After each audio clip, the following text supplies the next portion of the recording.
कि जिस नगर क्षेत्र के स्कूल जर्जर हैं, जी अस्पताल में पीने के लिए अच्छा पानी मरीजों को नहीं मिलता है जी और वहाँ मंदिर की विकास हो रही है, जी उस मंदिर की जहाँ जाने के लिए सड़क सही ढंग का नहीं है, जी क्या कहा जाए नगर परिषद की इस विकास को? जिस नगर क्षेत्र में 6500 होल्डिंग कटता है, उस नगर क्षेत्र में 4500 लोगों को आवास योजना का लाभ मिला है। जी नगर क्षेत्र को किस विकास की दर्जा दी जा सकती है? कुछ जमीनों पे आपके और आपके परिवार के द्वारा भी अतिक्रमण करने का आरोप लग चुका है। तो भोला शंकर जी, आज बोर्ड की बैठक हुई है और काफ़ी शांति प्रिय ढंग से हुई है, क्या कहेंगे?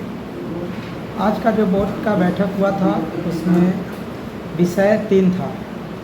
पहला विषय था गत बैठक की संपुष्ट करना, विषय को संपुष्ट करना। दूसरा विषय था लालगंज नगर परिषद में होल्डिंग सर्वे करा करके इसका विस्तार करना, ताकि आने वाला भविष्य में हमारे नगर क्षेत्र में जितने लोग हैं उनको फ़ायदा मिले। हमारा होल्डिंग सर्वे होगा तो बेनिफिट हमारे लिए होगा कि एक नारा था कि जिसकी जितनी हिस्सेदारी उतनी भागीदारी। हमारे लालगंज नगर परिषद क्षेत्र अंतर्गत पहले से मात्र 6000 होल्डिंग रसीद करता है अभी वर्तमान में, लेकिन अगर देखा जाए नया सर्वे नए सिरे से कराया जाए तो सीधे वह दुगना हो जाएगी, यानी 12-15 हज़ार हो जाएगी। आपके हिसाब से 6000 लोग ही होल्डिंग भरते हैं? जी, अभी तक मेरे हिसाब से नहीं, नगर पालिका के रिकॉर्ड के हिसाब से 6000 होल्डिंग टैक्स ही भरते हैं। उसमें भी बहुत लोग अभी पेंडिंग में जा रहे हैं। नगर पालिका का होल्डिंग बकाया राशि आज तक जानकारी के अनुसार 17 लाख है। तो हमने इस पर जोर दिया कि पहले जो बकाया राशि है उसको वसूली की जाए और नए सिरे से सर्वे करा करके होल्डिंग टैक्स बढ़ाया जाए। होल्डिंग टैक्स बढ़ने से हमारा ये फ़ायदा होगा कि जैसे ही सरकार के नज़दीक सरकार के ध्यान में हमारा होल्डिंग टैक्स विस्तृत होगा, यानी 6 से अगर जितना बढ़ता है उतना हमारे आने वाला भविष्य में आवास की सुविधा मिलेगी, उतना ज़्यादा हमारे नगर परिषद के कोष में पैसा आएगी और जितना ज़्यादा पैसा आएगी उतना ज़्यादा लालगंज नगर परिषद क्षेत्र में विकास होगा। जी, सवाल मुद्दा था विषय में तीसरा था बसवरिया बाबा मंदिर के प्रांगण में पेवर ब्लॉक का कार्य करना और मंदिर का जीर्णोद्धार करना। यह सामाजिक मुद्दा था, जनहित से जुड़ा हुआ मामला था। हम लोगों ने आज से 5 दिन पहले इसका निरीक्षण किया था। वहाँ के करीब हज़ारों की संख्या में ग्रामीण उपस्थित हुए और उन्होंने हम लोग के सामने यह विषय रखा कि महोदय, वर्षों से ये मंदिर है, बहुत चर्चित मंदिर है, बहुत श्रद्धालु लोग आते हैं और सामने आगामी 15 तारीख को ये क्या उसको बोलते हैं कार्तिक पूर्णिमा है, जिसमें लालगंज के मोटा मोटी 200 किलोमीटर के दूर दराज से महिला लोग आती है, गंगा स्नान करती है और उस मंदिर में जा कर के जल अभिषेक करती है। हम लोगों ने यह आज निर्णय लिया कि इस 15 तारीख से पहले कम से कम उसका लाइट का काम हम लोग करवा दे, मंदिर को रंग रोगैया करा दे, ताकि कुछ मंदिर का स्थिति बढ़िया आ जाए।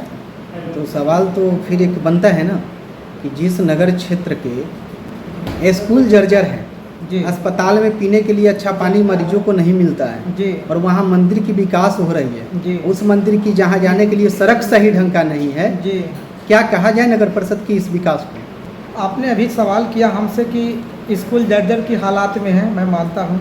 हॉस्पिटल में पानी पीने योग्य नहीं है, मैं ये भी मानता हूँ। लेकिन हम लालगंज नगर परिषद एक लंबा क्षेत्र है, हम लोग को जहाँ ऐसा जानकारी मिलता है कि वहाँ इस चीज़ की कमी है, वहाँ हम लोग तुरंत उस अपने स्तर से निरीक्षण कर करके वो चीज़ का मुहैया कराते हैं। आपने स्कूल की बात कहा, हालांकि सरकार के ये डायग्राम में हम लोग को शिक्षा विभाग में पैसा खर्चने का अनुमति नहीं है। हम लोग को अगर खर्चा करना होगा लालगंज नगर परिषद के निजी क्षेत्र से, इसके लिए हम लोग शिक्षा पदाधिकारी से आदेश लेना पड़ेगा। हमको आज से 15 दिन पहले यह संज्ञान में आया था कि ये मंदिर का क्या नाम है, आर्य समाज स्कूल है, जिसका छत जो है जर्जर हालात की स्थिति में है, विलय होने के कगार में ये संज्ञान में आया था। हमारे माननीय चेयरमैन साहब जो स्थानीय वार्ड पार्षद से आग्रह किए कि आप एक लेटर पैड पर लिखित रूप में दीजिए कि हमारा स्थिति जर्जर हालात की स्थिति में है, और वहाँ के प्रधानाध्यापक महोदय से भी मिले जो स्कूल के हैं, हेडमास्टर जिनको कहते हैं, उनसे भी आग्रह किए कि आप हमको एक लेटर लिख करके दीजिए नगर कार्यालय के नाम से। मैंने यह लेटर को फॉरवर्ड करूँगा जिला शिक्षा पदाधिकारी के पास। अगर उनके पास अपना कोष होंगे तो उस राशि से ये स्कूल का निर्माण कराया जाएगा, और वहाँ कोष नहीं होंगे तो मैं अपने निजी फंड से उस स्कूल का निर्माण करवाऊँगा। वैसा एक और स्कूल है जहाँ वृक्ष के नीचे आज खुले आसमान में बच्चा पढ़ने अगर वैसा है तो आप वहाँ से वो स्कूल है लालगंज का संस्कृत विद्यालय, जिसे धरोहर भी माना जाता है। जैसे मैंने आपको बताया कि शिक्षा डिपार्टमेंट पे नगर परिषद को कार्य नहीं करना, हम उसी हालत में काम करेंगे जब शिक्षा विभाग से हमने पत्रचार के द्वारा हम यह जानकारी ले लेंगे कि मेरे कोष में राशि नहीं है, आप इस पर खर्चा कीजिए। मैं अटेंडम करूंगा, मैं वहाँ के पहल तो आप कर सकते हैं ना। बिल्कुल, क्या पहल अभी तक मैंने बताया कि वहाँ के अगर प्रधानाध्यापक हमको लिखित रूप में देते हैं कि हमारी स्कूल की ये स्थिति है, मैं चाहूँगा कि त्वरित उस पर करवाइए। ठीक है। अभी बात हो रही थी होल्डिंग टैक्स को लेकर। 6000 होल्डिंग टैक्स नगर क्षेत्र में कटता है, जमा होता है। बिल्कुल। नगर क्षेत्र में टोटल आवास योजना कितना पास हुआ है?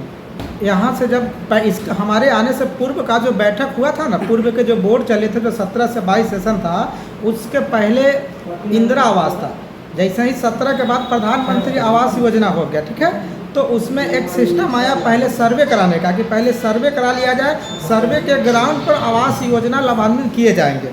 तो 6000 जब होल्डिंग टैक्स हमारा पूरा, यहाँ से 4700, 6000 हमारे पास होल्डिंग टैक्स था। हमारे पूर्व के माननीय सभापति एवं माननीय गणमान्य पार्षद लोग जो थे, 4700 इंदिरा आवास की सूची सर्वे करा करके इन्होंने भेजा, क्योंकि लालगंज एकदम गरीबों की रेखा की श्रेणी के अंतर्गत आते हैं। तो 4700 आवास की सूची विभाग को उपलब्ध कराई गई, जिसमें से 4500 आवास स्वीकृत हो गए। और लमसम जो बचे हुए थे पूर्व के बोर्ड से स्वीकृत किए गए आवास लाभों को, वहाँ हम लोग ने देने का काम किया। 200 आप लोग दिए हैं?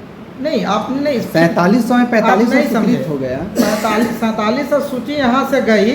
45 क्या 4700 सूची जाने की बात आप कर रहे हैं? जी, 4700 सूची यहाँ से गई। 200 किसी कारण से टंकन मिस्टेक कहिए या किसी मिस्टेक की वजह से 200 विभाग ने छांट दिया। 4500 आवास की सूची स्वीकृत हुई, जिसमें से स्वीकृत होने के बाद जो लाभुक उस लायक जैसे बनाने की स्थिति में वो बना लिए, जिनकी राशि बकाया बच गई, उन लोगों को मैंने पेमेंट कराया। मैंने नहीं, बाकी सभी पार्षदों। एक सवाल मेरा है, जिस नगर क्षेत्र में 6500 होल्डिंग कटता है, उस नगर क्षेत्र में 4500 लोगों को आवास योजना का लाभ मिला है जी। नगर क्षेत्र को किस विकास की दर्जा दी जा सकती है? इससे आपका खुद सवाल का जवाब आपको मिल जाता है कि पूर्व का कमिश्नर लोगों ने, पूर्व का माननीय चेयरमैन लोगों ने क्या विकास किया होगा। सवाल तो वर्तमान से ही होगा या वर्तमान में तो मैंने होल्डिंग टैक्स बढ़ा करके विकास करने का काम कर रहा हूँ, इसीलिए तो होल्डिंग टैक्स बढ़ा रहे हैं कि ताकि जितना ज़्यादा होल्डिंग टैक्स बढ़ेगा माननीय महोदय, उतना हमारे विकास फंड में रकम आएगी, और जितना ज़्यादा पैसा आएगी हमारे पास, उतना ज़्यादा नगर का विकास होगा। नगर क्षेत्र की सरकारी ज़मीनों को लेकर कब आवाज़ उठेगी? नगर क्षेत्र की जो भी सरकारी ज़मीन है उसको हमारे माननीय जो अमीन है उनको सूचित कर दिया गया है कि वो सर्वे करा लिया जाए, और सर्वे कराने के बाद जहाँ अतिक्रमण वैसा लग रहा है वैसे नोटिस दे करके अतिक्रमण को खाली कराया जाए। कुछ ज़मीनों पे आपके और आपके परिवार के द्वारा भी अतिक्रमण करने का आरोप लग चुका है। अब ये आपका कहना है कि आरोप? मेरा नहीं, ये आरोप लग चुका है, और आप भी उस समय थे वहाँ पे वर्तमान में, और ये खबर भी पहले से चल चुकी है। देखिए, कहावत है कि चिराग तले अंधेरा होना, जो अपनी पसीना से, अपनी मेहनत से, अपनी श्रद्धा से, अपनी शरीर को तपा करके दूसरों को उजाला करे, उसको मेंटल कहते हैं। आज से 10 साल पहले देखिएगा, जब शादी विवाह होता था, शुभ चीज़ होता था, तो उसमें मिंटर जिसको कहते थे, क्या बोलते हैं उसको, लैंप में मिंटर को जलाया जाता था। वह जब जलता था, जितना ज़्यादा जलता था ना, उतना ज़्यादा प्रकाशमय होता था, उससे समाज इजोरा होता था। ठीक उसी तरीक़ा से वह जो ज़मीन है, वह आरोप तो बेबुनियाद लगाया गया था। वह हरजन कॉलोनी बनी थी, 82-83 का यह रिकॉर्ड आपके नगर परिषद क्षेत्र में भी उपस्थित है, आप नगर कार्यालय से ले सकते हैं। हरजन कॉलोनी के नाम से बंदोबस्ती हो गई थी, जिस ग्राउंड पर अभी भी लोग रह रहे हैं, वहाँ कोई अतिक्रमित नहीं है। जी, तो उस जगह पे वैसे लोग रह रहे हैं, जैसे अगर आपकी बात की जाए तो आपको आपके परिवार में भी आवास योजना की लाभ मिली है, फिर भी आप लोग हरजन कॉलोनी में रह रहे हैं। मैं तो वहाँ नहीं रह रहा हूँ। आपके परिवार की बात हो रही है। मेरे परिवार का मतलब ये नहीं है कि मैं अगर पार्षद हूँ तो हमारे चाचा हमारे ही समकक्ष होंगे, ऐसा नहीं है। परिवार का मामला नहीं, परिवार उसको बोलते हैं, अपने भाई को बोलते हैं, अगर हरजन अपने मम्मी पापा को बोलते हैं, चाचा पितिया को परिवार नहीं बोलते हैं, गांव समाज के लोग को परिवार। तो वो लोग अगर अतिक्रमण कर रहे हैं तो उससे आपकी जिम्मेवारी नहीं है। परिवार की भाषा अगर आपको नहीं समझ में आती है तो पहले परिवार की भाषा जी, को पढ़ जी, लीजिए जी, कि जी, परिवार जी। किसको कहते जी, हैं। परिवार की भाषा हमारी समझ में नहीं आती, इसलिए मैं आपसे सवाल कर रहा हूँ कि आपके चाचा अगर अतिक्रमण किए चाचा हैं, परिवार के आपके श्रेणी में नहीं आते हैं, आपके चाचा पट्टीदार होते हैं जो आपके जीवन में पटीदार, कभी किसी का ठीक नहीं है होते सर, आपके पटीदार अगर आप वहाँ अतिक्रमण किए हैं या कब्जा करके रह रहे हैं तो वो आपकी जवाबदेही नहीं है। पहली बात कि अतिक्रमण उन्होंने किया ही नहीं। स्थानीय लोगों से पता कीजिए कि 82 से वो लोग रह रहे हैं, अतिक्रमण उसको कहा जाता है। हमारी जवाबदेही वहाँ बनते, हमारी जवाबदेही वहाँ बनती जब मैं पार्षद बनता और मेरे बनने से किसी सरकारी जमीन को हड़प लिया जाता। एक जानकारी तब वहाँ मुझे भी नहीं जवाबदेही है, होती। एक जानकारी मुझे भी नहीं है, हरिजन कॉलोनी में या किसी भी सरकारी क्वार्टर में कैसे लोग रह सकते हैं, मतलब किस कैटेगोरिया के लोग रहेंगे उसमें? जो भूमिहीन श्रेणी के अंतर्गत आते हैं, जो उसमें BPL श्रेणी के जहाँ अंतर्गत 12 आते हैं। कट्ठा जमीन सुन पे लीजिए, सर 12 कट्ठा जमीन पे जहाँ घर बना के लोग रह रहे हैं, झोपड़ी नुमा घर बना के, उन लोगों के पास घर है या नहीं है? मैं बता आपने देता जांच हूँ। किया? आपके वार्ड में पड़ता है? एकदम बिल्कुल। मैंने आपसे कहना चाहता हूँ, आप अपने 20 साल पहले का इतिहास में आगे आपके पापा जी धोती पहनते थे, आप क्या पहन रहे हैं? फुल पैंट पहन रहे हैं। क्या आप भी धोती क्यों नहीं पहने?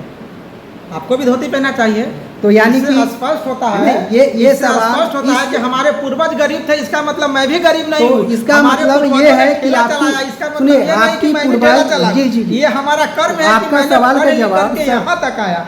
आप कहना बार बार कहना चाहते हैं कि मैं दलित समाज से बिलोंग करता हूँ और मेरे पापा जी हल चला तो मैं भी हल चलाऊं। ये आपका सवाल नहीं, कर ये मेरा कहना नहीं है। मेरा कहना ये है कि आप अभी संपन्न हो गए तो सरकारी जमीन को नहीं, वही। मैंने अतिक्रमण आप नहीं किए, आप नहीं किए। मेरा स्पष्ट जब मेरे सवाल। दादाजी ने पहले आप उस समय सवाल- मैला वहाँ फेंकाया जाता था, मैला उठाने का काम वहाँ के लोगों ने किया।